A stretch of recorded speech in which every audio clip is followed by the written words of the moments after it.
Olá, hoje eu vou apresentar informações sobre os jogos psicológicos ou triângulo dramático, que são conceitos da análise transacional que nos ajudam a entender a dinâmica dos conflitos interpessoais e, de forma específica, os conflitos interpessoais disfuncionais, aqueles que geram perdas nos relacionamentos, geram baixo rendimento no trabalho e podem até comprometer o funcionamento de uma empresa e gerar conflitos no ambiente familiar. Então veja só, para a gente começar a falar sobre esse tema, olhem só essas três cenas desses vídeos aqui.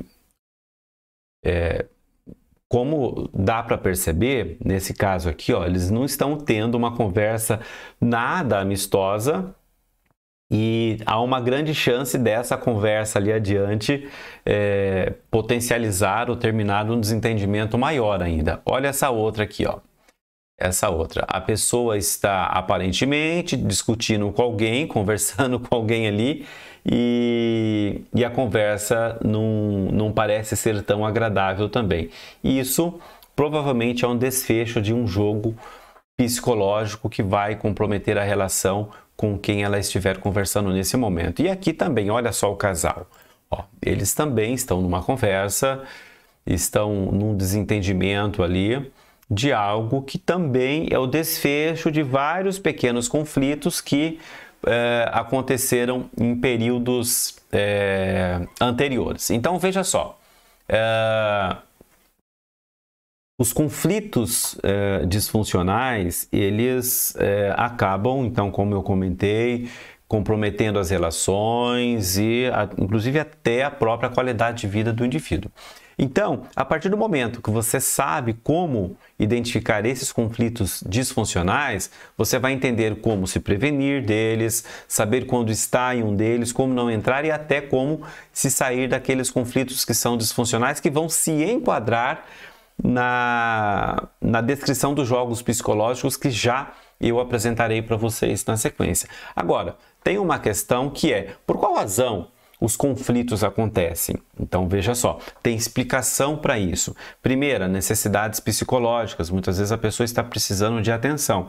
É só reparar quando as crianças começam a fazer bagunça quando chega visita em casa, porque elas perdem a atenção e elas começam a ter comportamentos ali para chamar a atenção dos adultos que estão próximo a elas e que nesse caso é uma necessidade psicológica, melhor dizendo. Não saber quando um conflito está em andamento, um conflito disfuncional. A pessoa entra no conflito sem se dar conta, já está envolvida nele, depois para sair é bem difícil. Quando a comunicação não é assertiva, quando falta autoconhecimento, a pessoa aprendeu lá na infância um determinado padrão de comportamento e agora na vida adulta ela acaba replicando comportamentos que talvez davam certo lá na infância ou é o padrão de funcionamento da família dela, mas que agora ela não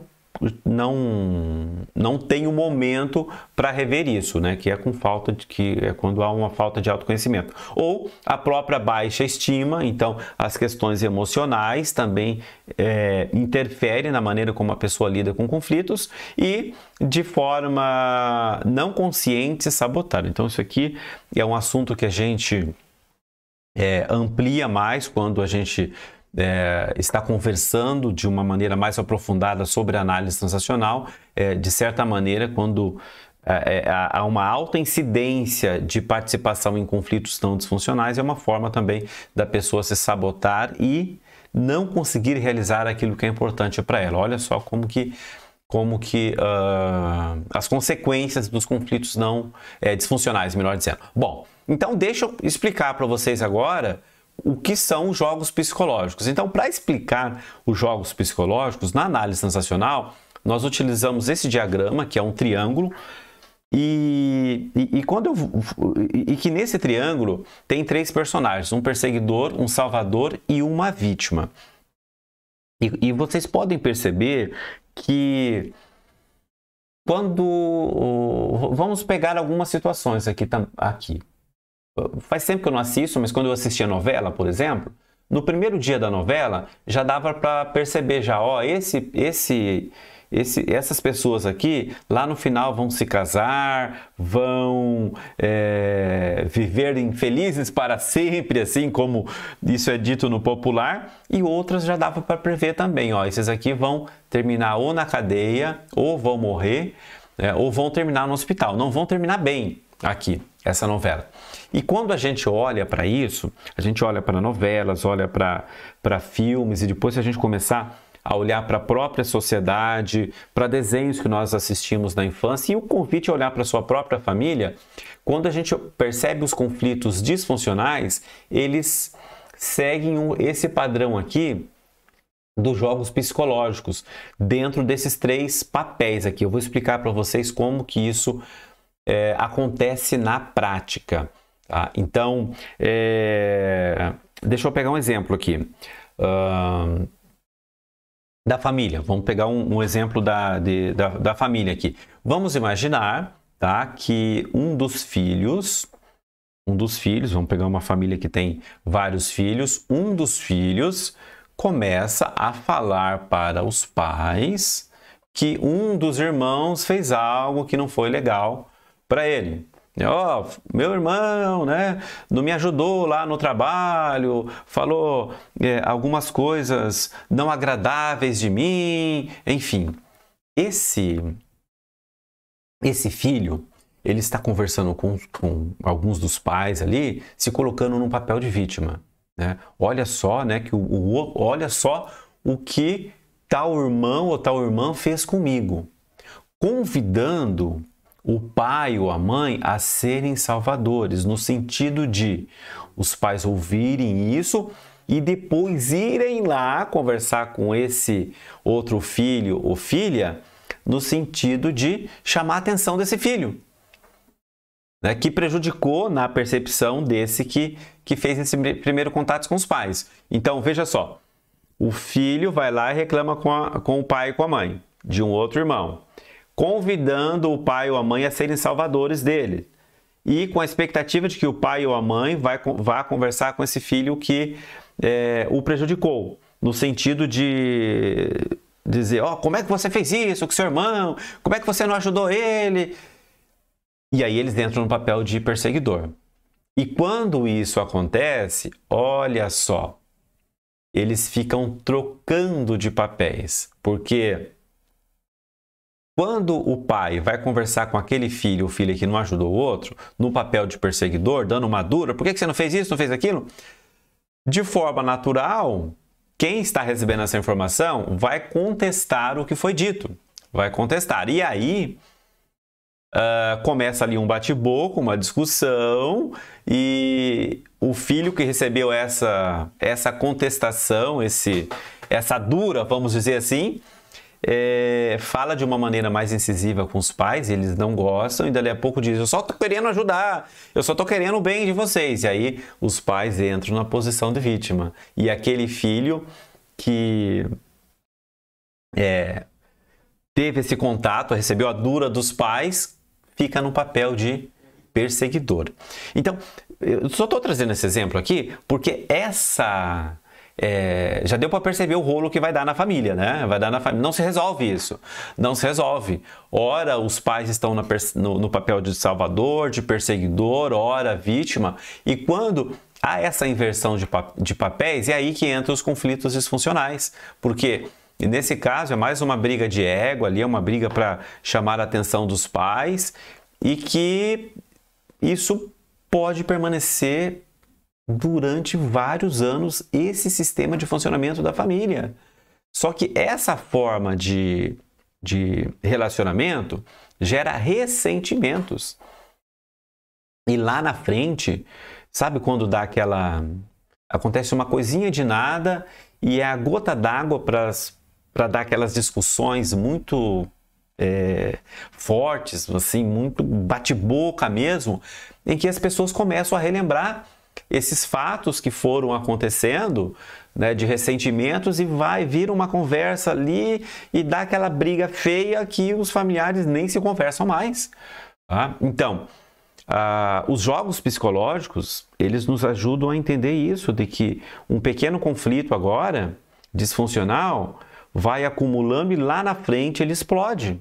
Explode na família, onde há separações, irmãos que não se conversam, ou é lá na empresa, onde o funcionário é despedido, ou na escola, quando dá aquelas brigas entre aluno e professor. Então, é importante você saber identificar quando está num conflito disfuncional, e essa teoria aqui pode ser bastante útil. A teoria, entender se as pessoas estão jogando dentro desses papéis. E aqui, o que fazer então para desistir desses jogos?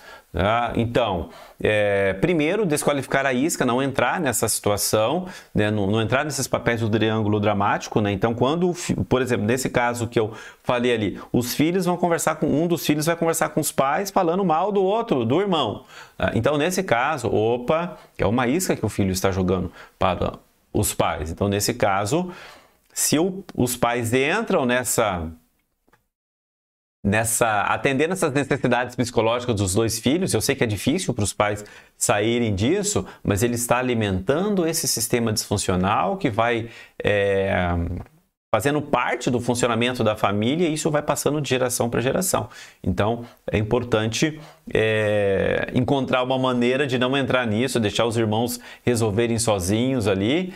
E eu vou falar uma coisa para vocês, uma dica muito valiosa, que é o quarto item ali do que fazer para desistir dos jogos, que é dar reconhecimentos positivos. Pode reparar, quando a família conversa bastante, se ouvem, abraçam, um vai almoçar na casa do outro, quando tem um relacionamento bem próximo, pode reparar, tem menos conflito. Tem menos conflito, porque uma das causas dos jogos psicológicos existirem é a necessidade de reconhecimento. Então, se as pessoas estiverem supridas disso, elas terão menos necessidade de se envolver em jogos psicológicos, né? Outro ponto, deixar de ressaltar as limitações do outro, ressaltando as qualidades, isso ajuda bastante também. Ou estimular a busca de informações e dados da realidade. Então, beleza, então os pais, melhor dizendo, o filho vem ali reclamar do outro irmão, que o outro irmão fez algo que ele não gostou. Beleza, então faça perguntas. E aí, o que aconteceu? Por qual razão você está com essa opinião, né? Você checou se foi ele ou ela mesmo que fez isso? Muitas vezes não é aquilo realmente que o outro está trazendo. E a pessoa acaba entrando para a realidade e acaba, então, desistindo de levar adiante esse conflito disfuncional. E também manter a estima fortalecida. Então, uma das causas dos conflitos é quando a pessoa não está muito legal, está meio estressado, está com a cabeça cheia, acaba também, como diz no popular, acaba ficando com o pavio curto. Então, qualquer coisinha que o outro diz, ela já fica brava, já fica nervosa. Então, se você estiver bem, a incidência de conflitos disfuncionais será bem menor. Bom, então é isso que em relação aos jogos psicológicos. Espero compartilhar mais informações em outros vídeos. E se você gostou desse assunto e quer saber mais sobre isso, ou queira até conversar direto comigo numa aula ao vivo, então, no link abaixo aqui, você vai conseguir ir para uma página de cadastro, onde você vai se inscrever numa aula ao vivo sobre análise transacional, onde a gente vai ter oportunidade de conversar mais sobre isso também. E também, se você quiser participar de um curso meu nessa área, eu tenho também uma capacitação focada em como lidar com conflitos, que é indicada para gestores, educadores, ou você que quer aí, percebe que é importante levar essa informação para a sua família e evitar alguns ciclos disfuncionais de conflito, também vale a pena, né? Independente se você estiver na empresa ou no ambiente organizacional, vale a pena também. Então, vou passar o link também aqui do curso, caso você queira dar uma olhadinha ali, ver como que é, enfim, fique à vontade. Tá? Então, espero que você consiga manejar de forma eficiente os relacionamentos interpessoais, longe dos jogos psicológicos e longe dos conflitos disfuncionais. Abraços!